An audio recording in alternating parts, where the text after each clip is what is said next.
Alors aujourd'hui, on commence une nouvelle série à la découverte du Sauveur, à la rencontre du Sauveur. C'est une série de prédications qui va nous conduire dans un parcours suivi de l'ensemble de l'évangile de Luc, une soixantaine de prédications environ, un peu plus d'une année. Rassurez-vous, nous allons entrecouper cette série, notamment à Pâques, avec une mini-série autour de Pâques, et puis avant l'été, probablement une série sur Néhémie.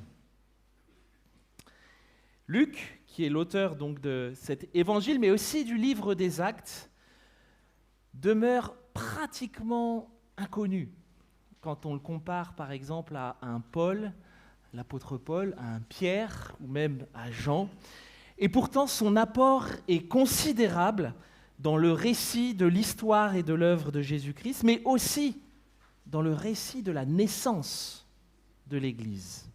D'ailleurs, ses écrits, en termes de volume, constituent près d'un quart du Nouveau Testament.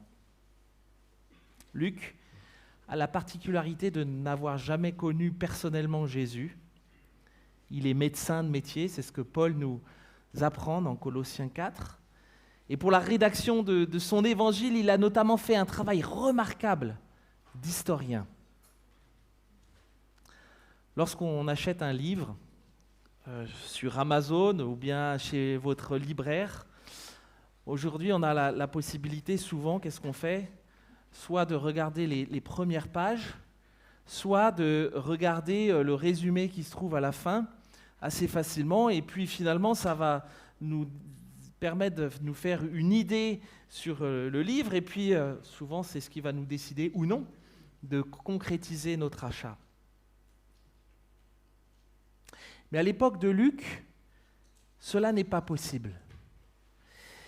Les premières lignes d'un livre ou d'un parchemin étaient donc très importantes car elles devaient en quelque sorte expliquer en quelques mots le but et l'intérêt du livre. Et on pourrait vite passer sur ces 4 premiers versets de l'évangile de Luc. Et pourtant, ils sont essentiels car ils nous permettent de comprendre le but qu'a Luc en écrivant ce 4e évangile. L'objectif de Luc, il est clair, aller à la rencontre du Sauveur afin de nous permettre de croire avec certitude à la réalité de l'œuvre et du message de Jésus-Christ, le Fils de Dieu. On va lire ensemble Luc, verset 1. Nous lirons les versets 1 à 4. Je vous demanderai de vous lever pour honorer la parole de Dieu.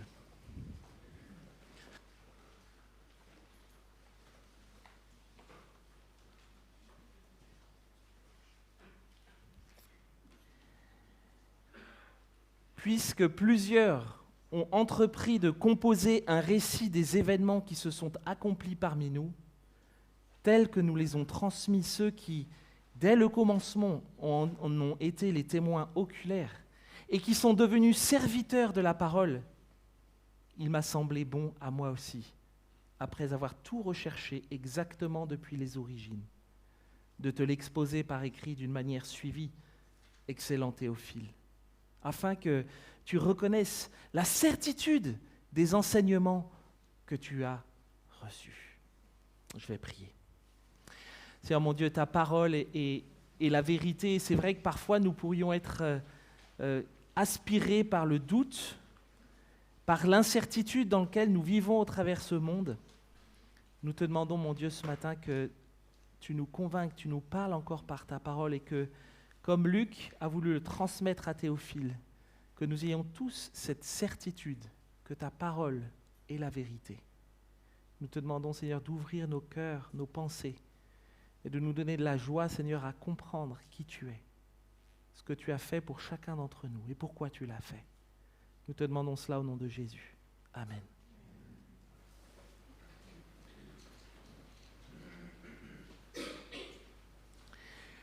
Puisque plusieurs ont entrepris de composer un récit des événements qui se sont accomplis parmi nous, tels que nous les ont transmis ceux qui, dès le commencement, ont été témoins oculaires, et qui sont devenus serviteurs de la parole.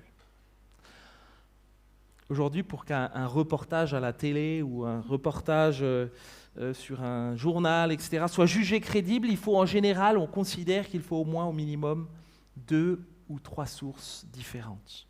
D'ailleurs, c'est tout le travail des historiens de réunir plusieurs sources, d'en vérifier la pertinence et de les compiler afin d'en tirer une synthèse qui soit finalement le reflet de la réalité.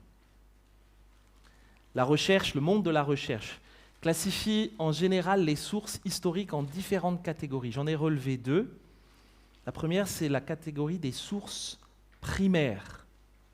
Les sources primaires, c'est un document original qui donne des informations directes sur le sujet de la recherche. Et c'est ce que Luc finalement a fait. Il a utilisé des sources primaires en utilisant notamment l'évangile de Matthieu, qui avait été rédigé avant le sien, mais également celui de Marc. D'ailleurs, 60% de l'évangile de Marc se trouve dans l'évangile de Luc, mot pour mot. Et puis, une autre type de source, ce sont les sources dites secondaires. Ce sont des documents qui ont été écrits à partir de sources primaires. Et c'est ce que Luc a certainement dû faire également en consultant certains écrits. La source Q, notamment, pour Quelle, qui veut dire source en allemand, parce que c'est une théorie, une découverte qui a été faite par un théologien allemand, qui fait appel à des témoignages historiques de personnes, des historiens de l'époque. Luc a utilisé ses sources primaires, ses sources secondaires, mais Luc ne s'est pas contenté de cela. Il ne s'est pas contenté de 2 ou 3 sources écrites. Il va aller beaucoup plus loin dans sa recherche. Luc va faire un travail remarquable d'historien, un travail titanesque, en allant même consulter dans ses recherches des sources vivantes, des témoins oculaires, c'est-à-dire ce sont des témoins qui ont suivi Jésus pendant son ministère et qui ont vécu avec lui. Parmi ces témoins oculaires, il y a Matthieu, Marc, tous les apôtres, mais aussi les 120 témoins de l'ascension de Jésus, ou encore Marie, la mère de Jésus, que Luc rencontre d'ailleurs à Jérusalem lors d'un de ses voyages avec l'apôtre Paul. Paul lui-même, j'en suis sûr, a certainement raconté à Luc tout ce qu'il a appris, vu et compris de l'œuvre et de la vie de Jésus. Mais bien plus encore, Luc a très probablement interviewé plusieurs personnes parmi les milliers de témoins des œuvres de Jésus. L'homme paralytique, guéri par Jésus. La guérison d'un lépreux, encore au chapitre 5. D'un démoniaque au chapitre 8. D'un aveugle ou encore d'un enfant malade. Toutes les guérisons de Jésus étaient toujours publiques.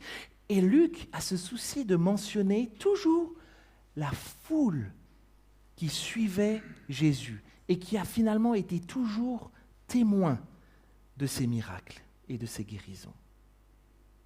Mais encore le miracle de la pêche miraculeuse et de la tempête apaisée en un instant. Plusieurs personnes, je pense, j'imagine, ont dû profiter de ces poissons lorsque le bateau est arrivé au port et pour vendre sa cargaison. Plusieurs ont dû être surpris de voir ce bateau rempli de poissons. Et puis la rencontre de Jésus avec Zachée. Luc nous dit une foule immense encore, qui était là et qui empêche Zachée de voir justement Jésus. Et finalement, cette foule qui devient le témoin direct de l'échange entre Zachée et Jésus dans Luc 19. Un autre événement, la multiplication des pains et des poissons. Luc nous dit que plus de 5000 hommes, sans compter les femmes et les enfants, plus de 5000 hommes, témoins vivants du miracle de Jésus, et qui en plus se régalent bien. Jésus, mort à la croix, devant des témoins de tout genre. Vous vous rappelez qui étaient Devant cette croix, quand Jésus est mort, il y avait qui? Ouais, les apôtres. Il y avait qui d'autre? Les femmes. Oui, qui d'autre encore? Les centeniers, les soldats. Il y avait tout un tas de personnes. Les anges, ils devaient être là aussi, certainement. Ils n'en parlent pas, mais en tout cas, sans être visibles, ils devaient être là. Une grande multitude de peuples et de femmes suivaient, nous dit Luc. Une grande multitude. Ce n'est pas une seule personne ou deux ou trois qui ont été témoins. Une grande multitude. Jésus, ressuscité, sa résurrection est attestée pas par une personne, mais par des centaines de personnes. On le voit lorsqu'il apparaît aux 12, etc., à toutes sortes de personnes, une fois qu'il est ressuscité avant de repartir auprès de son Père. Luc a interviewé certainement certains témoins de toutes ces scènes-là. La naissance, le ministère et l'œuvre de Jésus-Christ, une certitude qui a été vue et attestée par des milliers de témoins. Mais le récit de Luc puise aussi sa certitude dans la façon dont son travail a été documenté et ordonné. Voilà ce qu'il nous dit au verset 3. « Il m'a semblé bon à moi aussi, après avoir tout recherché exactement, là on sent la précision du médecin, de l'historien, du chercheur, de te l'exposer par écrit d'une manière suivie. Excellent Théophile. » Luc est le seul des 4 évangiles à nous parler du tout début de l'histoire de Jésus, de son enfance, de son ministère, et ce jusqu'à sa mort, sa résurrection et son ascension. D'ailleurs, lorsque vous regardez la généalogie de Jésus que Luc fait, vous constatez qu'elle ne commence pas comme dans Matthieu, où Matthieu la commence beaucoup plus tard. Lui va la commencer directement à Adam. Adam, dès le commencement. D'où la précision de Luc. La recherche de Luc est complète. Elle est méticuleuse, elle est rigoureuse. On y trouve d'ailleurs beaucoup de récits et d'enseignements qu'on ne trouve pas dans les autres évangiles. C'est certainement d'ailleurs l'une des raisons pour laquelle il est le plus long des 4 évangiles. Chaque livre dans la Bible, et peut-être que vous ne le savez pas, certains peut-être le savent, mais chaque livre dans la Bible a été écrit pour des personnes précises, dans un contexte précis et dans un but précis.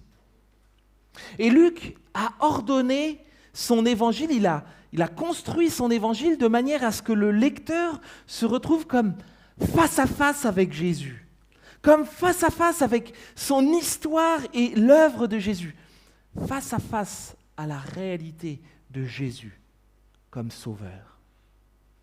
Et le premier destinataire de sa lettre, de son évangile, s'appelle, comment? Théophile. Vous savez ce que ça veut dire, Théophile? Ami de Dieu.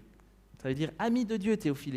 Et on ne sait pas vraiment qui était Théophile, mais le titre excellent que Luc emploie pour le désigner, d'ailleurs Luc emploie ce terme-là également dans le livre des Actes pour désigner par exemple Festus, parler d'un empereur, mais le terme excellent que Luc emploie ici pour désigner Théophile suggère que Théophile est certainement un homme influent, peut-être un officier romain, ou bien même peut-être celui qui finance les recherches de Luc.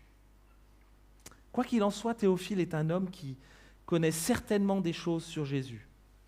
Il connaît certainement des choses sur Jésus, sur son œuvre, sur son histoire et sur le salut qu'il nous offre par sa mort et sa résurrection. Mais Luc nous fait clairement comprendre que Théophile n'en a pas encore la certitude, que Théophile doute encore. Et je pense que nous pourrions tous parfois reconnaître qu'il est parfois difficile de croire à tout ce qu'on lit dans les évangiles, notamment au sujet de certains miracles de Jésus. Ce n'est pas pour les spécialistes du vin, mais l'eau changée en vin lors de noces, Ça paraît surprenant. En plus, ce n'était pas du mauvais vin apparemment, ça avait l'air d'être du bon vin. Marcher sur l'eau, c'est pas dans la pataugeoire de la piscine du Mai, là, c'est sur l'eau avec une certaine profondeur. Nourrir 5000 personnes avec 5 pains, 2 poissons, ça paraît complètement surréaliste. Ressusciter un mort, nous, ça nous semble tellement... on lit, mais allez dans la rue, et puis imaginez Lazare qui est ressuscité. Ah, Jésus m'a ressuscité hier. Non, mais vous allez passer pour un malade. On ne croit pas facilement ces choses, et il faut être parfois assez clair, c'est-à-dire honnête. Ces miracles, parfois, nous paraissent tellement surréalistes. Mais si tu doutes encore ce matin qu'ils sont vrais, si tu doutes encore ce matin que la Bible est la vérité, je suis sûr que Luc, il aurait tellement aimé discuter avec toi pour te raconter, pour te donner la certitude du ministère et de l'œuvre de Jésus. D'ailleurs, Luc a écrit 2 livres entiers pour un sceptique, justement, parce que Théophile était un sceptique. Dans son évangile, Luc nous fait des déclarations de vérité absolue, c'est-à-dire ce sont des choses vraies, qui se sont réellement passées, peu importe ce que tu décides de croire. Ce que Luc nous raconte dans son évangile, ce n'est pas une histoire, mais c'est l'histoire. Et ces choses sont vraies. Et pourtant, même si ces choses sont vraies, c'est toujours difficile de croire. C'est toujours difficile de faire confiance, de reconnaître que la Bible est la vérité. Je ne sais pas si vous vivez cela, mais moi, parfois, ça a été le cas. Difficile de reconnaître que la Bible est la vérité. Et pourtant, elle l'est bien, et c'est ce que Luc a voulu nous montrer. Je dois reconnaître que notre société ne nous aide pas. Puisque maintenant, notre société considère qu'il n'existe plus de vérité absolue, on parle plutôt de vérité relative. Une vérité relative, c'est le genre de vérité qui germe dans notre société postmoderne. C'est une vérité qui, même si elle n'est pas fondée, même si elle n'est pas vraie, ne peut pas être discutable, car c'est ma vérité. C'est ce que je crois. Et au bout du compte, il y a autant de vérité que de croyances. Et finalement, ce n'est pas surprenant qu'on ne s'y retrouve plus aujourd'hui. Que le monde soit complètement dans la confusion totale. Puisque ce que chacun croit est à considérer comme une vérité. D'ailleurs, dire qu'il n'y a pas de vérité absolue, quand on y pense, c'est en réalité contradictoire, car c'est prétendre soi-même à une vérité absolue qu'il n'existe pas de vérité absolue. Vous avez compris ou? Je la recommence cette phrase. Dire qu'il n'y a pas de vérité absolue, vraie, réelle, totale, c'est en réalité contradictoire avec le fait de prétendre soi-même à une vérité absolue qu'il n'existe pas de vérité absolue. Vous avez compris? Toujours pas. Je referai pour toi en private, Gabin. Et bien aimé, notre société tente de nous fabriquer tellement de vérités. Nous étayons nos vérités au gré de nos lectures. Mardi, j'ai fait l'aller-retour sur Genève et je voyais dans le papier, enfin il faisait froid, alors j'allais à la presse pour lire les petits journaux. Et il y avait un étalage sur le bien-être, etc., mais avec des titres incroyables où on essaye de nous faire croire des choses incroyables, pensées positives, etc. Au gré de nos lectures, on essaye d'étayer nos vérités. Au gré de nos expériences, bonnes ou mauvaises.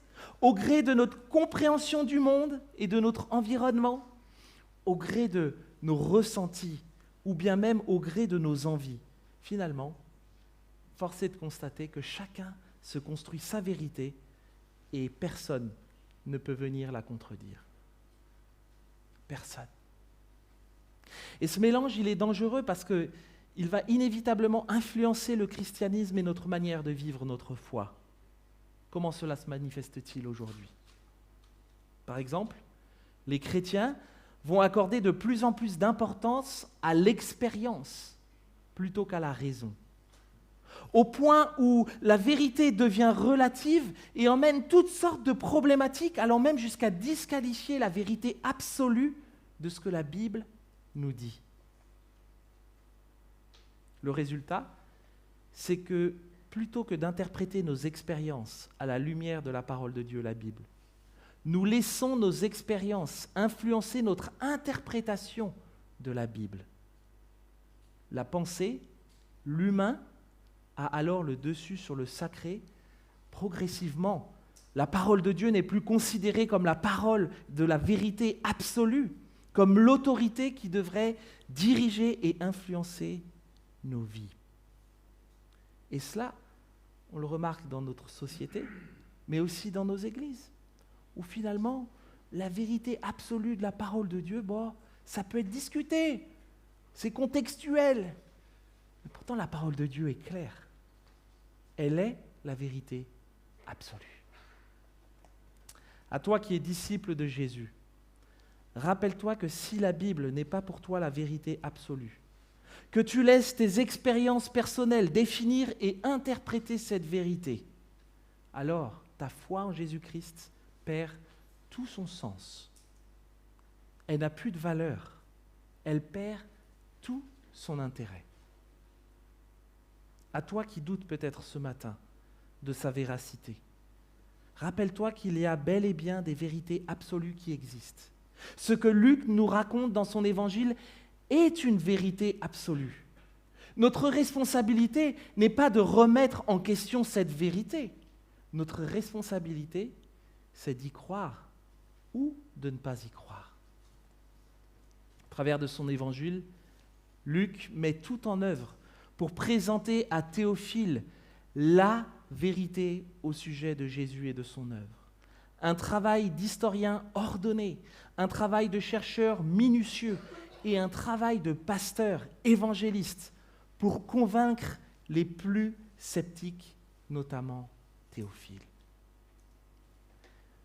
Une certitude pour nous aider à comprendre, à croire et à vivre, afin que tu reconnaisses la certitude des enseignements que tu as reçus.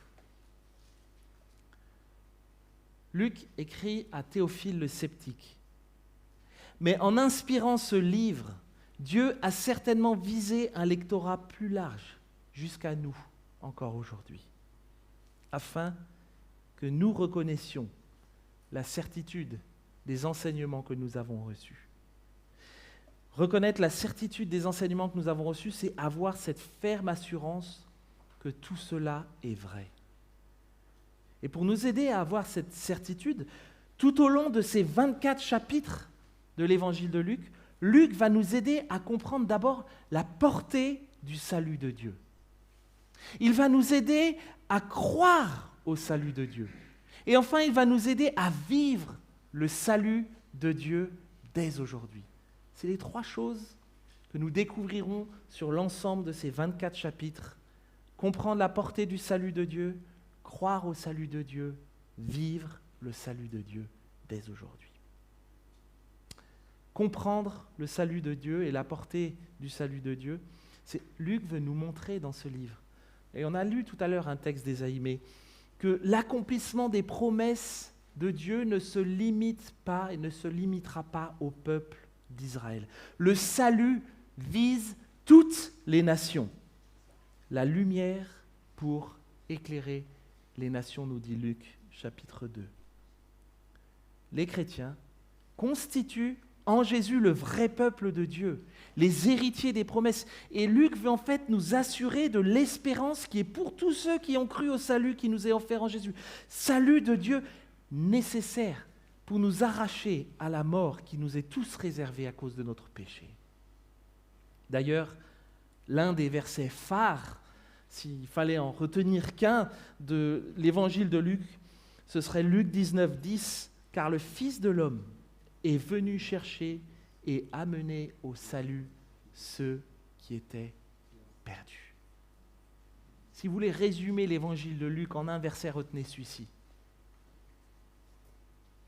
Fils de l'homme, qui est venu chercher et amener au salut ceux qui étaient perdus. Ce salut, Luc veut nous montrer au travers de son évangile qu'il est accessible à tous. Les plus riches, et il en parle des riches dans son évangile, les dignitaires juifs, bien que plus difficile pour eux à accepter, mais finalement aussi à tous ceux qui acceptent de dépendre de Dieu. D'ailleurs, Luc nous parle beaucoup dans son évangile des exclus de la société juive, les pauvres ou les rejetés, ceux avec lesquels Jésus ne cessera de rentrer en relation et qui finalement n'ont pas d'autre choix que de dépendre de Dieu pour vivre.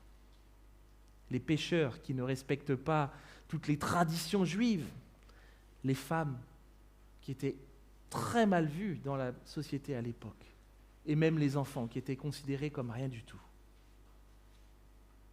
La venue de Jésus va renverser les codes et les statuts de ce monde. L'histoire du salut ne vise pas un statut social ou économique, mais elle vise la restauration spirituelle de tous, hommes, femmes et enfants. La deuxième chose auquel Luc va nous aider pendant ces 24 chapitres, c'est de croire au salut de Dieu pour nous. Et Luc veut nous donner une certitude dans une société qui est remplie d'incertitudes. Et au moment où il écrit son évangile, l'Église, rappelez-vous, est en train de naître et elle se sépare tout juste du judaïsme et elle est enclin à l'hostilité de la part de certains juifs. Et Luc veut donc nous rassurer Théophile par son travail de recherche que ces écrits sont vrais et qu'ils sont la stricte réalité des faits et que le salut de Dieu est vrai. Parce qu'on ne réalise pas l'Église. L'Église est en train de naître à ce moment-là. Et pour Théophile, ça devait être un mélange, une confusion de toutes sortes de choses. Ouais, j'ai vu ça, je veux croire à ça, mais de l'autre côté, une pression sociale tellement forte qui veut lui faire dire le contraire ou lui dire « mais non, c'est pas vrai. Jésus n'est pas le Messie que les prophètes annonçaient, c'est faux. » Le salut de Dieu est au cœur de l'évangile de Luc, de la naissance du Sauveur en passant par son enfance et son ministère et jusqu'à son œuvre à la croix. Sa résurrection, son ascension, Luc veut nous donner toutes les raisons de croire au salut de Dieu pour nous. Jésus est venu pour sauver tous ceux qui sont perdus et qui vivent loin de Dieu en leur apportant le pardon des péchés. Ce pardon, c'est sa justice et son amour pour nous qui le motivent. D'ailleurs, le ministère et les œuvres de Jésus que Luc nous présente témoignent clairement de l'amour de Dieu pour chacun de nous.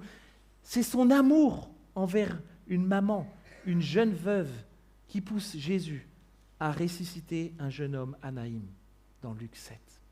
C'est son amour qui le pousse à guérir l'oreille du soldat que Pierre avait coupé en morceaux alors que les Romains venaient arrêter Jésus dans le jardin de Gethsémane, alors même qu'il agonise sur la croix. C'est son amour pour un meurtrier qui le pousse à prononcer une parole confiante et rassurante à l'un des deux crucifiés avec lui. Aujourd'hui même, tu seras dans le paradis avec moi. C'est son amour pour chacun de nous qui le pousse à faire cette déclaration finale avant de mourir. Père, pardonne-leur, car ils ne savent pas ce qu'ils font. Troisième chose, Luc veut nous aider à vivre le salut de Dieu dès aujourd'hui. L'exigence et les implications du salut transpirent tout au long des propos de Luc. Le salut de Dieu vise un changement, une transformation rendue possible par une reconnaissance active de la grâce de Dieu. Et Luc le développera notamment avec la parabole des 10 lépreux ou alors encore avec sa rencontre avec Zachée. Le salut de Dieu se manifeste aussi, et on le voit assez fortement dans l'évangile de Luc, par une vie de prière régulière, une communion avec Dieu. Remarquez les détails que Luc, et on le verra, à chaque choix important que Jésus a à faire, à chaque étape importante de son ministère, Luc nous dit que Jésus pria. À son baptême, Jésus pria. Avant de choisir ses apôtres, Jésus pria. Avant la profession de foi, lors de la transfiguration, à la croix, Jésus prie. La prière, une manifestation active de notre confiance et de notre espérance dans la bonté de Dieu, notre Père. Une nécessité pour vivre le temps de l'Église. Ce n'est pas pour rien que Luc nous en parle aussi dans son évangile.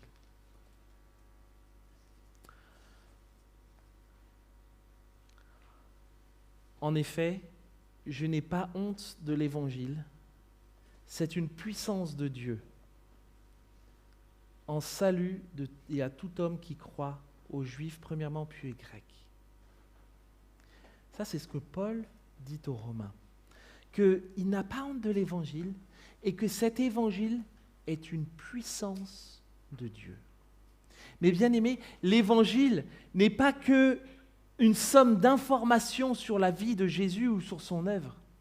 L'Évangile, c'est la puissance de Dieu pour le salut de tous ceux qui croiront. Luc ne nous dit pas si Théophile a finalement décidé de croire avec certitude à l'histoire et à l'œuvre de Jésus. Luc ne nous en parle pas, et c'est peut-être pas plus mal, parce que finalement cela nous laisse nous-mêmes face à ce choix. Parce que oui, l'évangile de Jésus-Christ nous invite à un choix. Crois-tu en la vérité de l'évangile de Jésus-Christ?